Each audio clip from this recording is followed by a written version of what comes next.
ஸ்ரீ சௌடாம்பிகை ஜோதிடம் நேயர்கள் அனைவருக்கும் ஜோதிடர் ஜெய தமிழ் செல்வனின் அன்பு வணக்கங்கள். இப்ப என்ன பார்க்க போறோம் அப்படின்னா, ஆனி மாதம்.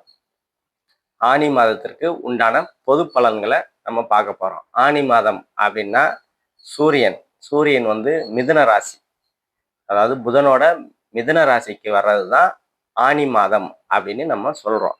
இப்ப என்னென்ன கிரக நிலைகள், இந்த மாதத்திற்கு உண்டான கிரக நிலைகள் என்னென்ன கிரகம் எங்கெங்க இருக்குதுன்னு அப்படின்னு மேலோட்டமா பார்ப்போம்.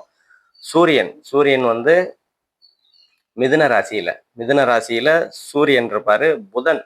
புதன் வந்து மிதுன ராசியில ஒரு 7 நாள் இருப்பாரு.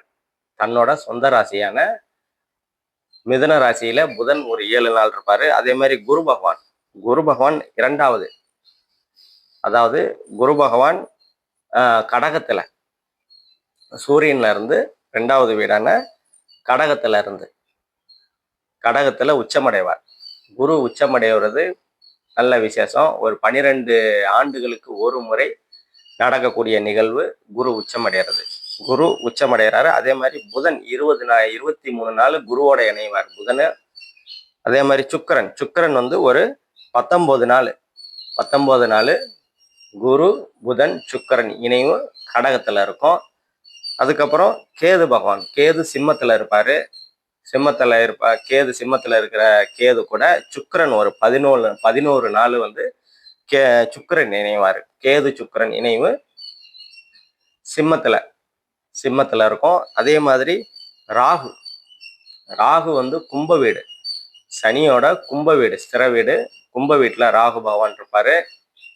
அதே மாதிரி சனி பகவான் வந்து மீன வீட்டுல இருப்பாரு. குருவோட மீன வீட்டுல இருப்பாரு. செவ்வாய் வந்து முதல் 4 நாட்கள், இந்த ஆனி மாதத்துக்கு முதல் 4 நாள் மட்டும்தான் செவ்வாய் வந்து தன்னோட சொந்த வீடான மேச ராசியில இருப்பார். அதுக்கு பிற்பாடு 26 நாட்கள் சுக்கிரனோட ரிஷப ராசிக்கு செவ்வாய் போயிடுவாரு. சனியோட பார்வையிலையும் இருப்பார். இப்ப சனியோட பார்வை எதுல விழுகுது அப்படின்னா, ரிஷபம், கன்னி, தனுசு, இதுல எல்லாம் சனியோட 3, 7, 10ஆம் பார்வை விழுகுது. அதே மாதிரி குருவோட பார்வை வந்து கடகத்துல இருக்கிற குரு கடகத்தையும் சுபத்துவப்படுத்திட்டு தன்னோட நண்பர் ராசியான விருச்சகத்தை 5ஆம் பார்வையா பார்ப்பாரு. 7ஆம் பார்வையா மகர ராசியை பார்ப்பாரு. விருச்சக ராசிக்கு குரு பார்வை ரொம்ப நல்லது. குரு பார்வை எங்க இருந்தாலும் எந்த ராசிக்குனாலும் ரொம்ப நன்மையை தான் கொடுக்கும். விருச்சகத்தை பார்ப்பாரு. அதுக்கப்புறம் மகர ராசியை பார்ப்பாரு. மீன ராசியை, சனி பகவான் மீனத்துல இருக்கிறாரு, அந்த மீன ராசியும் சனி பகவானையும் குரு பார்ப்பாரு. இதெல்லாம் தான் இந்த மாசத்தோட கிரக நிகழ்வுகள். இப்ப ஒவ்வொரு ராசிக்கும் உண்டான பொது பலன்களை பார்ப்போம். நம்ம சேனலை லைக் பண்ணுங்க, சப்ஸ்கிரைப் பண்ணுங்க, ஷேர் பண்ணுங்க. அது மட்டும் இல்லாம எல்லா சமூகத்தினருக்கும் திருமண வரன்கள் இப்ப வந்து நம்ம புதுசா வந்து ஆரம்பிச்சிருக்கோம். நிறைய ஜாதகங்கள் நம்ம கிட்டையும் இருக்குது.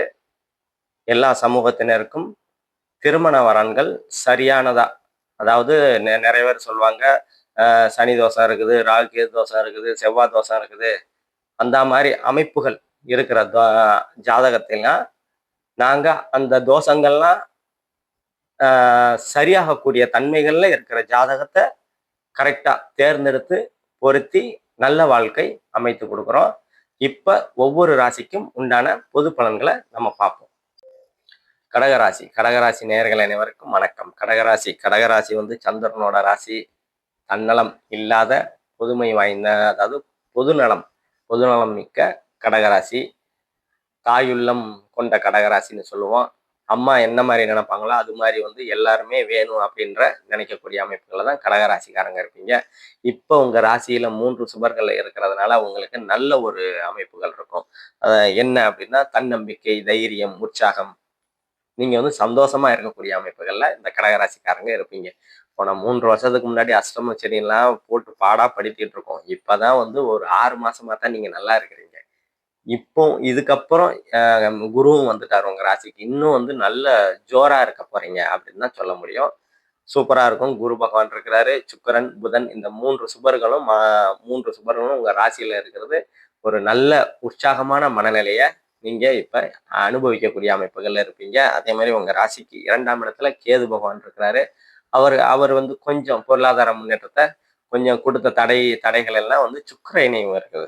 2ஆம் இடத்துக்கு முக்கியமா 11ஆம் ஒரு 11 நாள் 2ஆம் இடத்துல இருப்பாரு. சுக்கிரன் இருக்கிறதுனால பொருளாதார முன்னேற்றம் நல்ல விதமாவே இருக்கும்.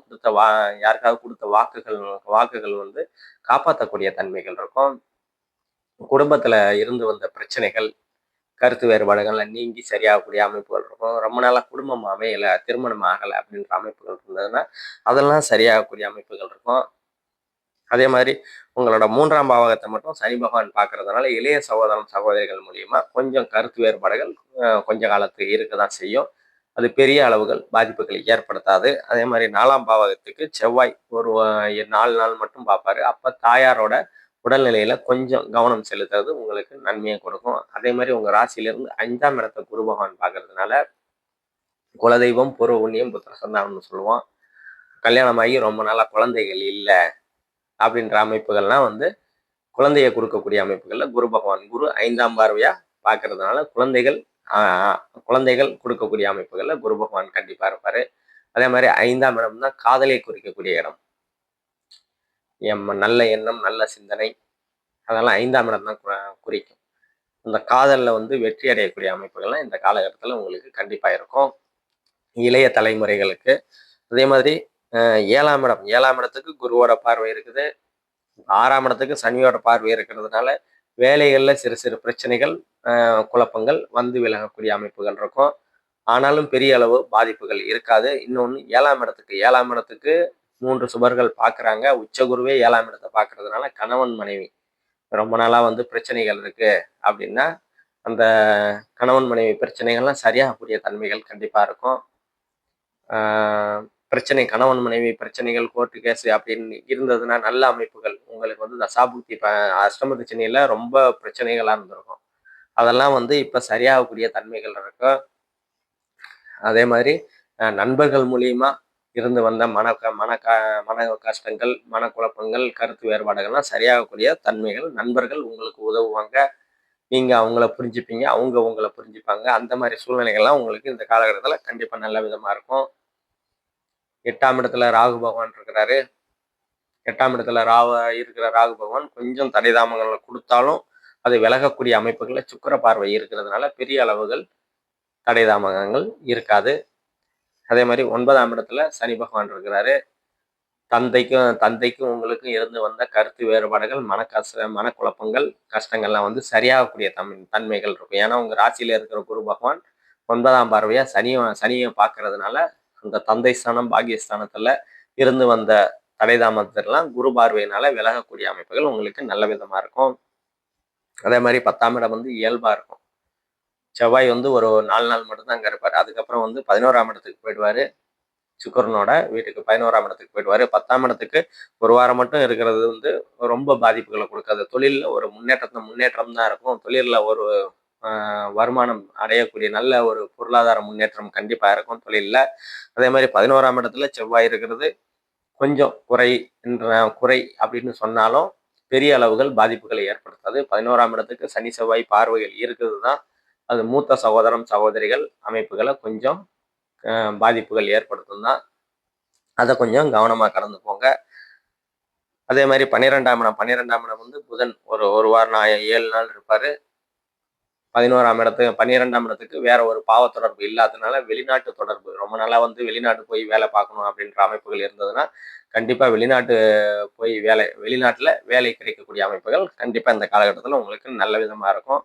இப்ப நம்ம பார்த்தது எல்லாமே பொது பலன்கள் தாங்க. துல்லியமான பலன்கள் வேணும் அப்படின்னா உங்களோட பிறந்த நாள், நேரம், இடம் இந்த 3ஐயும் சொன்னீங்கன்னா என்ன நடந்தது, என்ன நடந்துகிட்டு இருக்குது, என்ன நடக்க போகுதுன்ற 3 அமைப்புகளையும் தெளிவா சொல்லலாம். கீழே உள்ள நம்பரை கான்டாக்ட் பண்ணீங்க. நன்றி, வணக்கம்.